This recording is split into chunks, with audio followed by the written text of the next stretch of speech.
श्रीमद् भागवत की कथा होती है, कृष्ण कथा होती है। स्वयं वेद व्यास जी का कहना है कि यत्र कृष्ण कथा संति तत्रैव सर्वदेवता। जहां पर कृष्ण कथा होती है वहां सभी देवी देवता अपने आप आकर के विराजमान हो जाते हैं। आपने जैसा कि श्रवण किया होगा कि जहां राम कथा हो अथवा श्रीमद् भागवत की कथा होती है, हनुमान जी महाराज सबसे पहले आके बैठते हैं। ऐसे ही जहां कृष्ण कथा होती है, हनुमान जी सहित समस्त देवी देवता आके विराजमान होते हैं। तत्रैव सर्व देवता, केवल देवता ही नहीं, ऋषय मुनश्चय, जितने ऋषि मुनि हैं सब उपस्थित हो जाते हैं। तीर्थानि निखिलानि च, और जितने तीर्थ हैं वो सब हमारे चारों तरफ आके विराज जाते हैं। जो दिव्य आत्मा होती हैं, जिनका हृदय पवित्र हो जाता है, वो इस चीज को अनुभव करते हैं।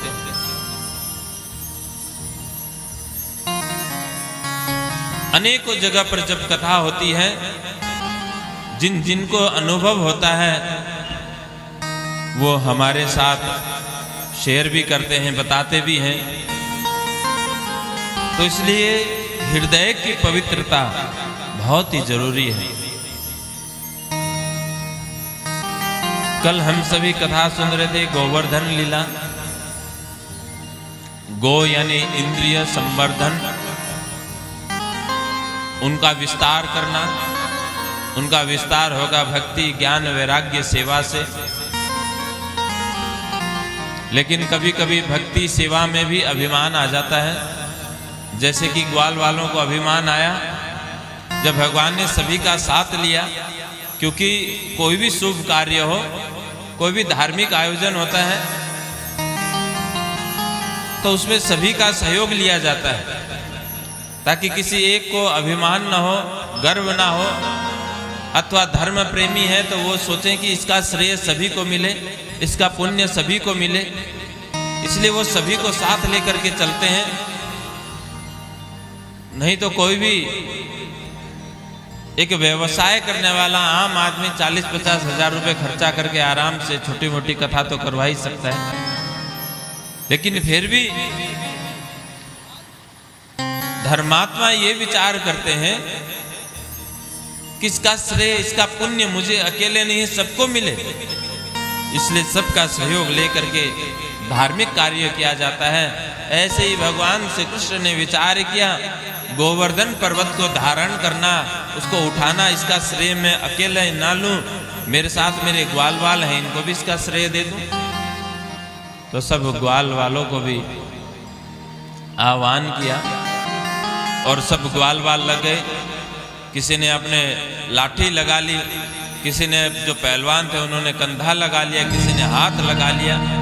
अपने अपने सामर्थ्य अनुसार सभी ने सहारा दिया। जब देखा कि भगवान ने देखा हाँ सबका सहयोग मिल रहा है, अब कुछ ग्वाल वाल ऐसे भी थे, उन्होंने विचार किया कि ये बेचारा नादान बालक है, अब 7 दिन से इसी प्रकार से खड़ा है, उंगली लगाए। अब इस मूर्ख को कौन समझाए कि उंगली लगाने से कभी पर्वत उठता है? ये पर्वत तो हमने उठा रखा है, इसका श्रेय तो हमारे ऊपर है, इसका भार हमारे ऊपर है। तो कुछ ग्वाल वालों ने कहा, कन्हैया ये दिखावा करने की क्या हो सकता है, चलो सब यही मान लेंगे कि तुमने ही उठाया है, अब बैठ जाओ थोड़ी देर।